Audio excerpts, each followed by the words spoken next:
Bismillahirrahmanirrahim. Assalamualaikum warahmatullahi wabarakatuh. Welcome back to my channel. Pada video kali ini, saya akan membahas mengenai validitas dan reliabilitas. Sub pertama yaitu validitas. Pada dasarnya, kata validitas berasal dari bahasa Inggris yaitu validity atau kesahihan yang merujuk pada ketepatan instrumen mengukur aspek-aspek materi ajar atau aspek-aspek perilaku yang seharusnya diukur. Validitas didefinisikan sebagai ukuran seberapa cermat suatu alat ukur melakukan fungsi ukurnya. Dalam proses pembelajaran, istilah validitas dapat diartikan sebagai ketetapan suatu tes dalam menghasilkan data atau informasi yang sesuai dengan tujuan atau keputusan yang akan dibuat.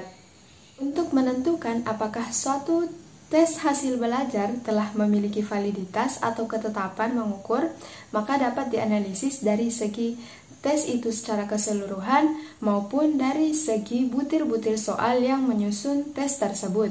Ditinjau dari segi penganalisasian, tes hasil belajar dapat dilakukan dengan dua cara. Yang pertama, menganalisis dengan menggunakan logika atau logical validity atau validitas rasional. Dan yang kedua yaitu menganalisis yang dilakukan berdasarkan kenyataan empiris atau empirical validity, dengan kata lain validitas eksternal. Validitas rasional. Validitas rasional adalah validitas yang diperoleh atas dasar pemikiran secara logis untuk menentukan apakah instrumen yang digunakan sudah valid dari segi rasio. Dapat ditinjau dari dua segi, yakni dari segi isi atau konten dan dari segi konstruksinya atau penyusunannya. Selanjutnya yaitu validitas empirik. Validitas empirik adalah ketetapan mengukur yang didasarkan pada hasil analisis yang bersifat empirik yang bersumber dari hasil pengamatan di lapangan, sehingga validitas empirik ini disebut juga dengan validitas lapangan.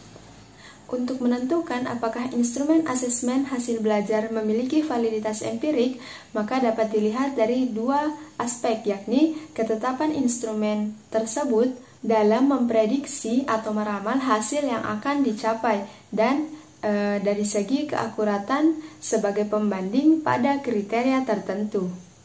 Submateri yang kedua yaitu reliabilitas. Kata reliabilitas ini berasal dari bahasa Inggris, yaitu dari kata reliable, yang artinya dapat dipercaya, konsisten, keandalan, maupun kestabilan.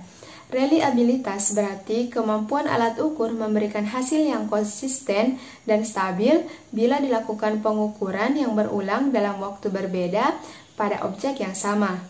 Metode yang digunakan dalam mengestimasi koefisien reliabilitas terbagi menjadi tiga, yaitu metode test-retest, metode parallel form, dan metode internal konsistensi.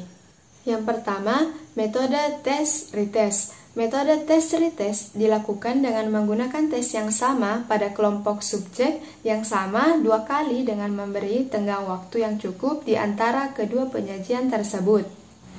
Yang kedua yaitu metode parallel form. Estimasi reliabilitas dengan menggunakan metode ini dilakukan dengan menghitung korelasi skor amatan antara dua tes yang paralel yang disajikan pada kelompok subjek yang sama.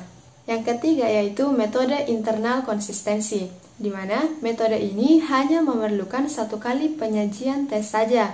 Salah satu prosedur dalam metode ini adalah split half atau belah dua, di mana tes yang akan diestimasi reliabilitasnya dibelah menjadi dua bagian.